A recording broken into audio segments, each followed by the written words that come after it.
Yo, what's good everyone? This is Ayo Boxing from Adiba, and we're here to talk about if Inoue needs to fight in America. As you all know, Inoue just defeated Louis Neary. It was very interesting because Inoue got dropped and hurt in the first round, but ended up stopping Neary in the sixth. Outside the knockdown, it was a dominant performance by Inoue, but it also drew a lot of criticism from American fans. A lot of them are now calling Inoue a hype job and overrated, but the biggest comments that I saw is that he needs to fight in America. The reasoning behind this argument is that they feel like Inoue is cherry picking his opponents, bringing them to Japan to get an advantage. And to be honest, this is a casual take. Inoue has fought the best in each division he's been in. There are things to criticize him for, but that's irrelevant to this conversation because I understand why a lot of American fans feel this way. Now the question is, does Inoue need to fight in America? And depending on what you want from Inoue, the answer is yes and no. Let me explain. If Inoue wants to become a global boxing superstar like a Manny Pacquiao, he needs to fight in America. Inoue has fought 3 times in America already, but none of those were big fights. Keep in mind that those fights occurred before and during the pandemic. This was before Inoue is a top 3 pound for pound popular boxing name. He fought Das Marinas, Jason Maloney, and Antonio Neves. And none of these guys were known popular names in American boxing.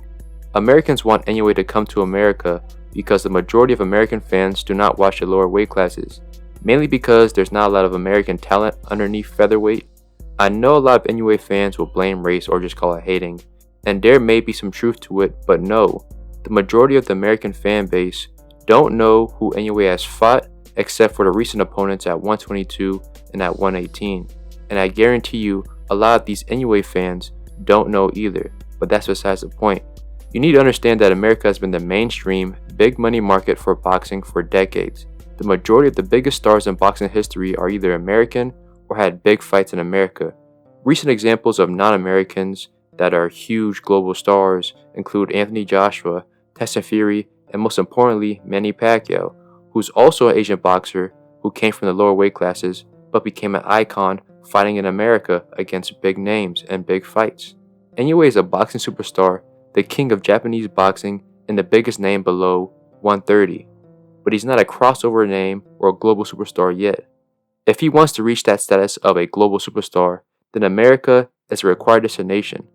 At the current moment, there's no top American name at 122, but at featherweight is where you'll find good American fighters that could entice Inoue to come to America. Brandon Figueroa, Bernardo Lopez, Ray Vargas, Stephen Fulton rematch, Carmel Moulton, Angelo Leo, Robeisy Ramirez, and etc. I know some of these are Mexican or Cuban, but they still fall underneath the American banner. Those fights could bring Inoue to America. But the best case scenario is if Fulton becomes a champion at featherweight, especially if he's unified or undisputed champion. Fulton gained a large Japanese fan base after losing to Inoue last year, and these fans want to see Fulton fight again and do well, mainly because it would boost Inoue's resume. So if Fulton can become a notable champion at featherweight, I truly believe that he will fight Inoue in America, and I have faith that Fulton will work towards that goal. So let's wait and see. But truthfully, Inoue does not need to come to America. As stated before, Inoue is a boxing superstar and a household name in Japan. He sold at the Tokyo Dome, selling 55,000 tickets. From a financial and cultural standpoint, Inoue does not need to leave Japan. I mean 55,000 tickets. That's bigger than any venue in America. And despite America being the mainstream boxing market for decades, times are changing. Inoue does not need to appeal to the wants and needs of American fans. All of Inoue's potential opponents are willing to travel to Japan for the fight and a payday, and you have enough American fans already that are willing to wake up early on a weekday to watch him.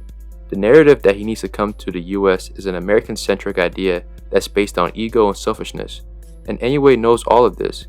He even said it himself on Twitter. At this point, Inoue does not need to fight in America. If he wants to go international, then the Saudis will most likely finance it. Turki al-Sheikh has already expressed interest in Inoue, wanting him to fight in Saudi Arabia, but also wanting to put him on a AJ card in the UK. It's very possible that Inoue can become a global superstar without fighting in America or satisfying the needs of the American fan base. To be honest, I want Inoue to come to America because I'm a fan and I would buy tickets to see him in person. But I know he doesn't need to, and if he does come to the US, it will most likely happen once he moves up to featherweight and further. The only fight that would force him to fight in America is against Tank, but that's more of a fantasy matchup rather than reality. But to any of the Inoue fans that stuck around to the end, just know that Inoue's resume and lack of fights in America is a criticism that will follow his career forever. Y'all need to realize that a top fighter, regardless of who they are, will get hate and criticism. Doesn't matter if it's right or wrong, or if it's true or false. So learn to deal with it. Floyd went through it, Canelo's going through it right now, and so on and so on. Inoue will face the same thing. But who knows, this is boxing, anything can happen. But thank you for tuning in with Ayo Boxing from Mediba. Hit like, subscribe, and more content's coming your way.